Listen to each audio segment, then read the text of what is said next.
Hall of Famer, I would like to share a few words from his good friend and fellow Hall of Famer, John DeMaria. Congratulations to Dave Alexander, his family, and all of his Stony Brook swimmers on his induction into the Hall of Fame. Having shared the practice pool together for so many years, Dave and I shared all of the ups and downs that coaches experience in a career. His dedication to his swimmers and divers went far beyond the pool deck. Excellence in coaching swimming requires much more than just knowing the strokes and how to develop practice and meet lineups. Dave went far beyond what was required with all of his athletes.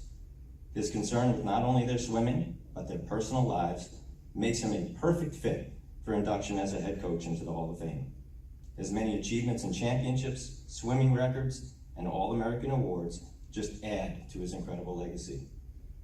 I couldn't be more proud to have my friend Dave join me and all of the inductees today in that special place, the Stony Brook Athletics Hall of Fame. Congratulations again, Dave. I miss you. Our next inductee spent 33 years on the pool deck here at Stony Brook, leading his swimmers to hundreds of victories, numerous championships, and outstanding individual achievements. Beyond that, it is not hard to look around this building, campus, or the community to see the legacy that he has left behind. Let's meet Dave Alexander.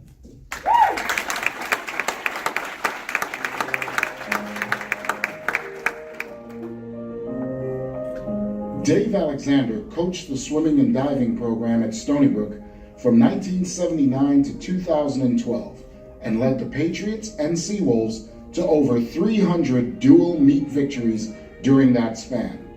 Alexander came to Stony Brook in 1979 as an assistant coach for the men's team and proceeded to form a women's swimming and diving program where he worked alongside the men's head coach, John DeMaria.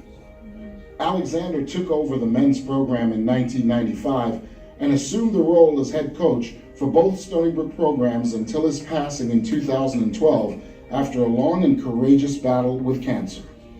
During his tenure as head coach, Alexander produced more than 100 all-conference swimmers, 4 All-Americans, and over 20 NCAA championship qualifiers.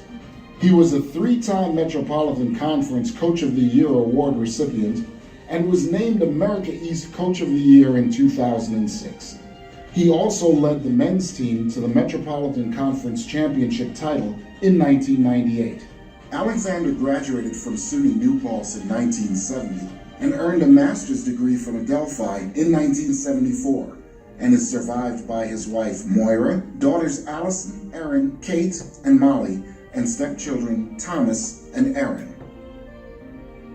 Dave Alexander, Stony Brook Athletics Hall of Fame class of 2017.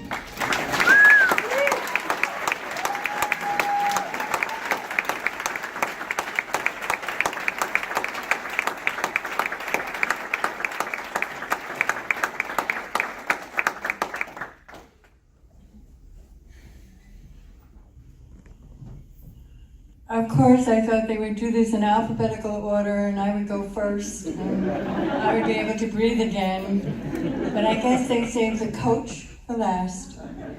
If Dave were alive to accept this honor tonight, he would have been sporting one of his best cheesy smiles under that mustache. He would have said a few words, shared a couple of coach stories, and all of this would have been done in 2 minutes. Well, I'm his wife, and I'm hoping that there will be no music played as a signal I've gone over my allotted time. To understand the man and the honor he is receiving tonight, you need to know the backstory. How did Dave become the beloved coach that walked the Stony Brook pool deck for over 33 years? His story begins in Staten Island, the only son of David and Grace, the oldest child of 3. His sisters Jane and Debbie are here tonight.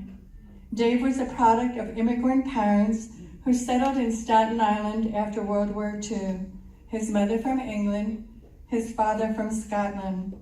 And David excelled in school as an early learner, and so it was suggested that he would skip 2 years in elementary school. This tidbit of information will give you further insight as to who he became later on as he walked his own path.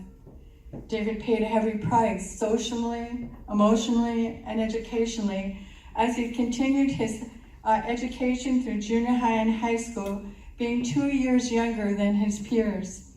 He chose to go to New Paltz when he graduated high school in '67, but to ensure his acceptance, he had to complete summer courses prior to the start of his freshman year.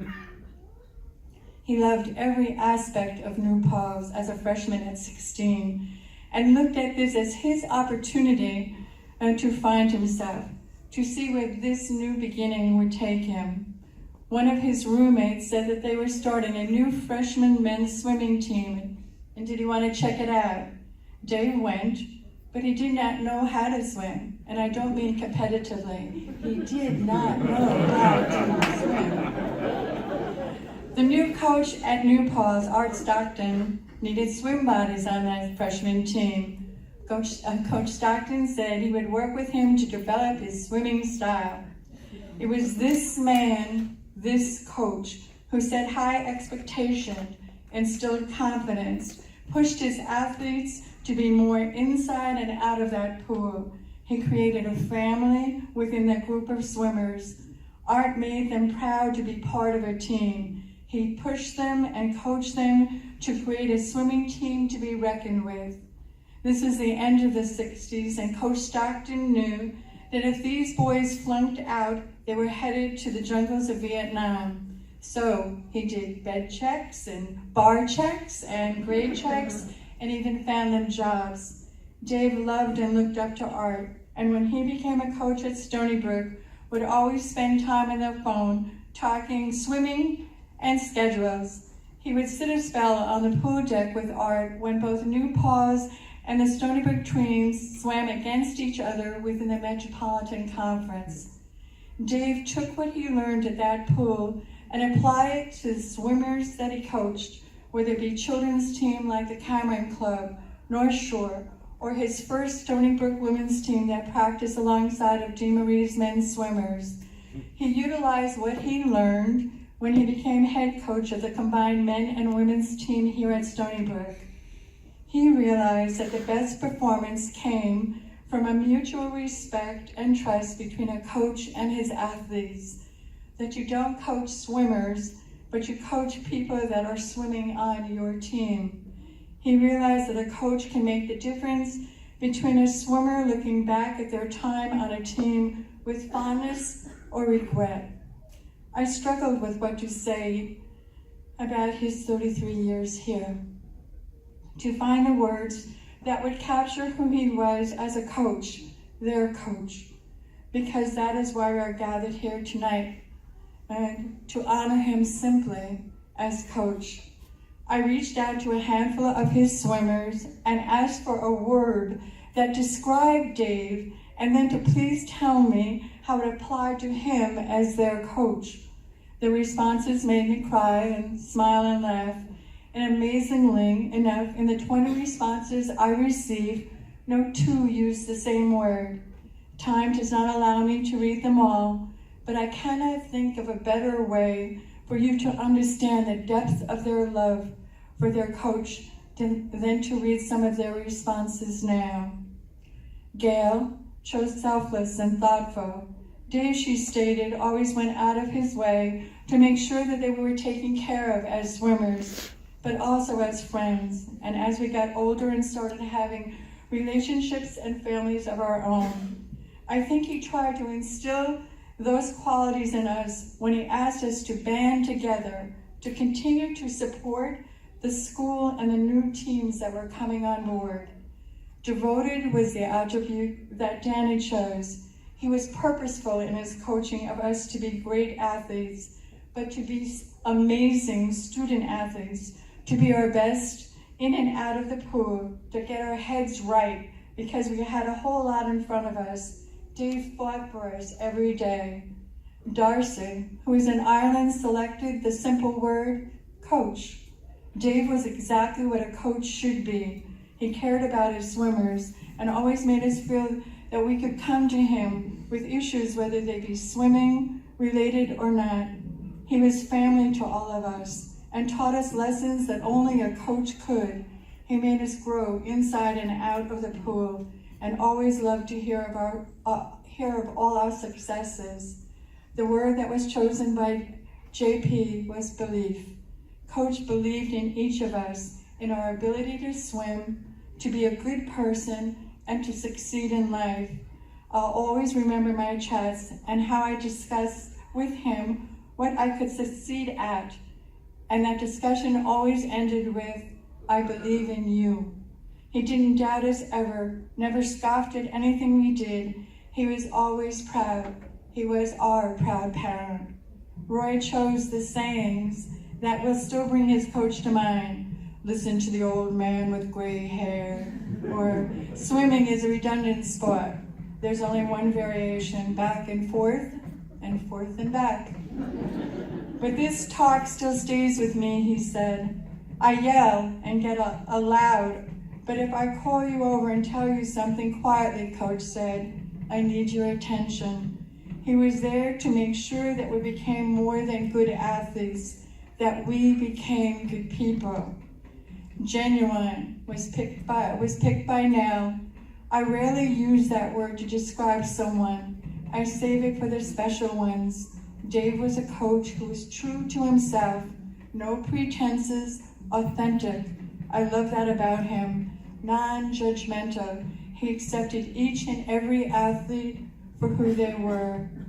Judy, who's here tonight, said devoted and humble. He was so devoted to the sport, to the school, and to the program, but mostly to each and every one of us. Our training as best athletes, our best selves, our futures. I asked other coaches where they learned to coach, and a few said, Dave Alexander. He was always positive reinforcement versus a heavy hand. He made you want to be the best for him. Fatherly. Dan wrote to me on Facebook, "I came to Stony Brook in a crazy transition time in my life, not just starting college, but family also. And I know Dave sensed that and made sure he treated me both as a swimmer, but as a son. There is no one else in my life that I truly felt looked out for me in such a way. Dave was a coach, a father, and a friend to me, and I miss him dearly." Alexu said that Dave was so much more than one word, but his answer would be very simple, but with a lot of weight attached to it. Dave was a good man, not in the casual sense that you would describe someone as a good guy. I mean it as a man who had a hard life, yet had enough left to give others. He fought for what he believed in, and he was a huge reason why Stony Brook was the team it was. Vlad's last. Vlad chose good citizen. What in the world is a good citizen? As an international swimmer, brainwashed into the ultimate mindset of winning at all costs, coaching swimmers that would have to endure grueling hours of practice just to barely make the top 16. Here to swim fast, not to participate. Yet whenever I talked to Dave as his assistant coach, I often wondered why he kept so many people on the team. After all, a good citizen can be good and dry. My problem was with my short sight. To me, swimming was limited to the pool, records, and medals. It was a job for the chosen few. Yet to Dave, in spite of his 33 years at Stony Brook, swimming was never the end game. It was only the vehicle that would carry some people from the freshman confusion to the senior clarity. Swimming was a common denominator that connected 33 years of strangers into a group legacy and a group identity when we didn't have one of our own. Interestingly, years after all of our Stony Brook swimming careers ended, so many of the good citizens are the leaders in their professions, their communities, and country. Being good citizens was never about citizenship or Dave's charity. Good citizenship means that you have the discipline to pursue your dreams in spite of the circumstances, your talent, or your skill. Good citizenship is about one's willpower and their ability to decide to be more than they were born with.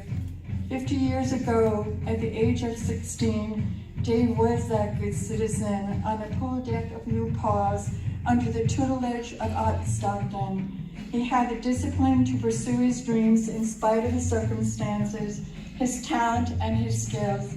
He had the willpower and the ability to decide to be more than he was born to be. I'd like to thank you all for coming to the Hall of Fame induction ceremony. Dave's legacy is not just defined on the pool deck here at Stony Brook, but for those of us that knew him and loved him, his legacy as a man will remain etched in our hearts and our minds forever. Congratulations, and thank you all for being part of this tonight.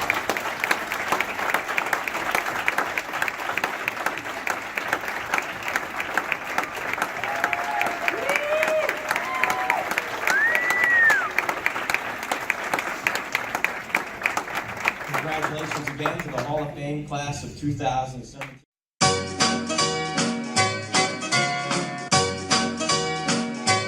Good.